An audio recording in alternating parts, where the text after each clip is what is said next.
Good evening, everyone. Welcome to NTD Tonight. I'm David Zhang. Here's a preview of some of today's top stories. A surprising influx of Chinese nationals crossing the border illegally raises concern from lawmakers. The DHS Secretary and FBI Director both being pressed on threats to the homeland. APEC is at its peak in San Francisco. World leaders and top CEOs are in town as protests intensify around the city. President Biden meets Chinese dictator Xi Jinping for a bilateral meeting. Pro-democracy activists gathered nearby to condemn the Chinese Communist Party. First up, the House Homeland Security Committee is nearing an end to its impeachment inquiry into DHS Secretary Alejandro Mayorkas. Today, he and FBI Director Christopher Wray testified before the committee and were grilled with the questions on threats to the homeland, such as the uptick in Chinese nationals crossing the border and the possible presence of Hamas-related terrorists in the U.S. NTD's Melina Weisskopf reports from Capitol Hill. For the third year in a row, the U.S. has hit a record high number of apprehensions at the border, 2.4 million in 2023, and that's not including the number of people who evaded Border Patrol, and many say they are the most dangerous ones. We do not minimize the significance of the challenge at the southwest border. That wasn't my question, Mr. Mayorkas. I asked a simple question. Give me a number. Others are particularly concerned about exactly who is coming in. Chinese nationals were apprehended at a rate of 24,000 in 2023. That's 12 times more than last year and a 7,000% increase from 2021. I mean, a lot of them are military-aged guys with former ties not only to the CCP but also the People's Liberation Army, the PLA. That's not to say that if we were to defend Taiwan against a Chinese invasion, there wouldn't be saboteurs here. Chinese nationals on average pay $75,000 to be smuggled into the United States. And it makes you wonder where they get that money. Special interest aliens from China. What are they doing here? Are they being directed? Is there some larger intelligence? And when FBI Director Christopher Wray was asked specifically about this issue, he pointed to the non-traditional tactics that are used by the CCP to undermine our national security. There are individuals who are affiliated with the Chinese government who are the subject of investigations that we have here, and some of those are people that we're searching for. Wray was also pressed on a different point, specifically the threat of Hamas-related terrorists in the United States. Congresswoman Marjorie Taylor Greene pressed the agency to do more to investigate the issue. And this hearing comes at a time when the committee is pressing forward to hold a second impeachment vote on DHS Secretary Mayorkas. The chairman of the committee, Mark Green, tells me that they're aiming to have this vote by the end of the year. Reporting from Capitol Hill, Melina Weisskopf, NTD News. Over in the U.S. Senate, lawmakers today were pushing forward on a bipartisan budget package passed by the House yesterday. Government funding is set to expire on Saturday, so top Republicans and Democrats in both chambers are scrambling to avoid a government shutdown. And here's a recap of some other national headlines from today. The separation of church and state. House Speaker Mike Johnson says religion is vital in maintaining a functioning government because it upholds individuals' morals. Johnson told CNBC the separation of church and state is often misunderstood. Take a look. The separation of church and state is a misnomer. People misunderstand it. Of course, it comes from a phrase that was in a letter that Jefferson wrote. It's not in the Constitution. And what he was explaining is they did not want the government to encroach upon the church, not that they didn't want principles of faith to have influence on our public life. It's exactly the opposite. Washington said, of all the dispositions and habits which lead to political prosperity, religion and morality are indispensable supports. Johnson has been open about his Christian faith throughout his political career. This has in turn become a point of heightened focus and even criticism from some political commentators. Last month, former White House Press Secretary Jen Psaki indicated people should be scared of Johnson's ideas. She accused him of being a Christian fundamentalist. Johnson is now making his stance clear, saying religion benefits society and government. Hunter Biden, the president's son, is seeking to subpoena former President Trump in his criminal gun case. Biden's lawyers wrote to a federal judge that they are seeking specific information from the 3 former DOJ officials and the former president. Hunter Biden has pleaded not guilty to federal crimes related to buying a revolver at a Delaware gun shop in 2018. Prosecutors say he broke the law by lying on a federal form when he swore he was neither using nor addicted to illegal drugs. Speaking of former President, Trump is asking for a mistrial in his civil fraud case in New York. His defense team filed a motion today alleging overwhelming judicial bias by Judge Arthur Engoron. Trump's lawyers argue the judge has made comments they allege show bias and has also made rulings unfair to their client. Trump has already been fined twice for violating a gag order in the case. And the House Speaker has endorsed Donald Trump for president, making him the highest-ranking Republican so far to back the former president's 2024 bid. The Louisiana Republican made the announcement Tuesday on CNBC.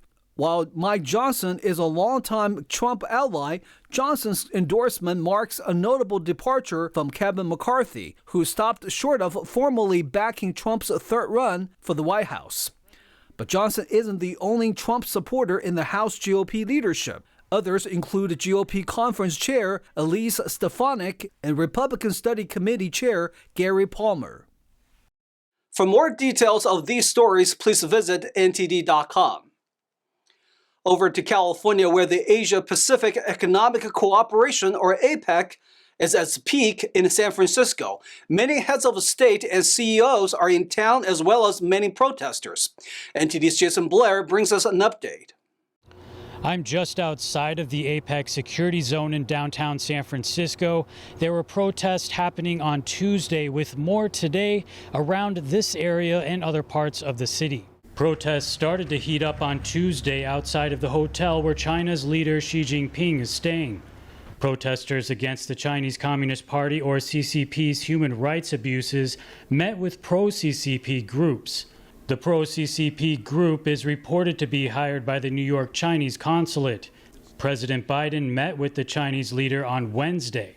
A few hundred pro-Tibetan protesters marched up 5th Street downtown midday Wednesday. They were shouting, "Xi Jinping is not welcome here, down with the CCP and free Tibet." Other protests are happening as well, such as pro-Palestine groups calling for a ceasefire with the Israel-Hamas war. At times, some areas saw traffic at a standstill. On Wednesday, outside of the downtown APEC security area, a few groups of Falun Gong practitioners were holding banners calling to end the CCP's persecution of the practice in China. This man vandalized one of the group's radios. I then took out my phone and started filming him, trying to deter any more vandalism, but he still came back and grabbed one of the banners. He then turned around and took a swing at me, aiming for my phone.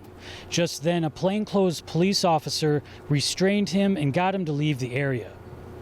Reporting outside of APEC, Jason Blair, NTD News. Protests also outside San Francisco amid tensions around the Economic Conference Summit with world leaders. The head of APEC was even brought to a protest near where Biden and Chinese leader met. NTD's David Lam reports. In San Mateo County, California, President Biden and China leader Xi Jinping are meeting in a high-stakes discussion as part of APEC. Now, a lot of roads leading to the Filoli Garden where they're meeting has been blocked off, but people are still gathering to protest. We have pro-democracy U.S. flags as well as China flags. Here's what someone said. What do you hope they'll address today? I hope the U.S. and the Biden and Xi Jinping can talk about more democracy, about freedom, about law. Wu was holding a U.S. flag and came from China last year. He is among the group calling out the Chinese Communist Party and its policies. During the pandemic, China had a zero-COVID policy that forced citizens to shelter in place if COVID was detected from anyone inside their residence or building. The COVID-19, I come from Wuhan. So I've been locked at home 3 months. Yeah, no food, no medicine, yeah, that time we hard. While people held flags to welcome the China leader, protesters held signs criticizing the China head and calling the CCP evil. People mocked him as Winnie the Pooh. A pig head was also brought to the protest. Among the signs were calling an end to forced organ harvesting crimes from spiritual followers. Other signs say the CCP is stealing from the U.S. For Wu, he hopes Chinese people can be free. I just want to everybody know Chinese people should enjoy democracy, and we don't like we like freedom. We want to be free. Yeah, we want the rule by law. In Woodside, California, David Lamb, NTD News. FDA issues urgent alert with salmonella concerns prompting the recall of cantaloupes in 10 states. NTD's Stephanie Sikal reports. Cantaloupes sold in at least 10 states are being recalled due to potential salmonella contamination, following a similar recall by the Canadian Food Inspection Agency. The FDA issued an alert stating that Sophia Produce is recalling cantaloupes with Mulchita labels sold between October 16 and October 23 in states including Arizona, California, and Texas. The FDA warns of possible sales in markets beyond these states. Consumers with Mulchita-labeled cantaloupes are advised not to consume them, but to either discard or return them to the store. If illness is suspected, contracting a healthcare provider is recommended.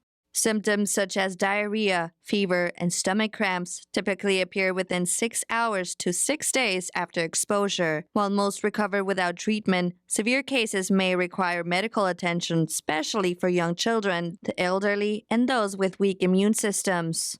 The CDC is actively investigating outbreaks this year, including those related to ground beef, raw cookie dough, and flour. Other ongoing investigations involve fresh diced onions, pet turtles, and a pet food recall affecting multiple individuals, especially infants. Stephanie Sikal, NTD News, California. We'll take a short break now, everybody, but here's a look at what we have for you when we come back. Another freeway fire in Los Angeles. We'll have more on the situation and updates on commute alternatives in the area. Around 1,000 officers are leaving the Los Angeles Police Department. A retired officer shares why there is an officer shortage. A suspect arrested in the death of hockey player Adam Johnson. He's now on bail as investigations continue. Those stories and more coming up on NTD Tonight.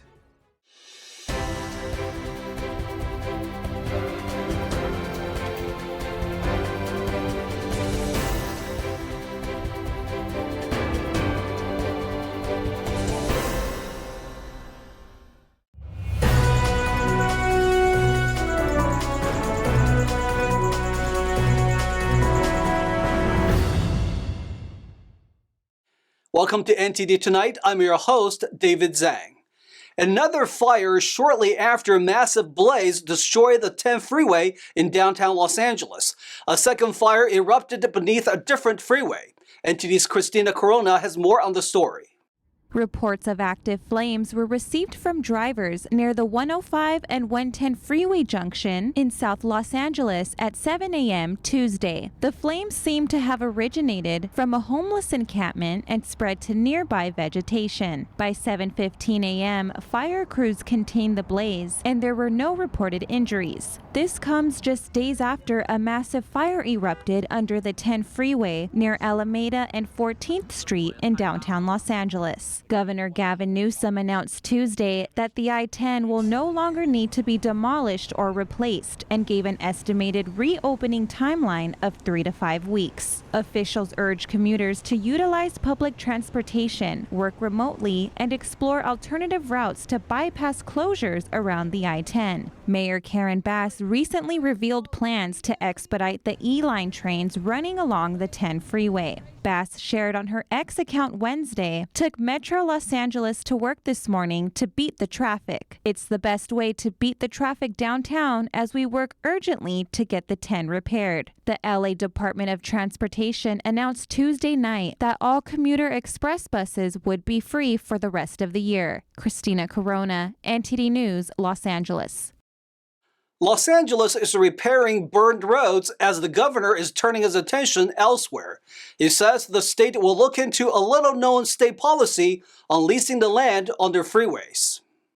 The area under an elevated Los Angeles freeway that burned last weekend was stacked with flammable materials. The lot was leased by the state through a little-known program called Airspace and Telecommunications Licensing, which is now under scrutiny. According to the Transportation Department's website, the program allows the state to lease empty spaces under roads to businesses to bring in money for large transportation projects. But Governor Gavin Newsom said the state would now reassess this program. Details of that program remain opaque. Newsom's office directed questions about whether the state has any regular inspection protocols to state transportation officials. Newsom added that crews are now working around the clock to repair the I-10 freeway, and it could take between 3 to 5 weeks.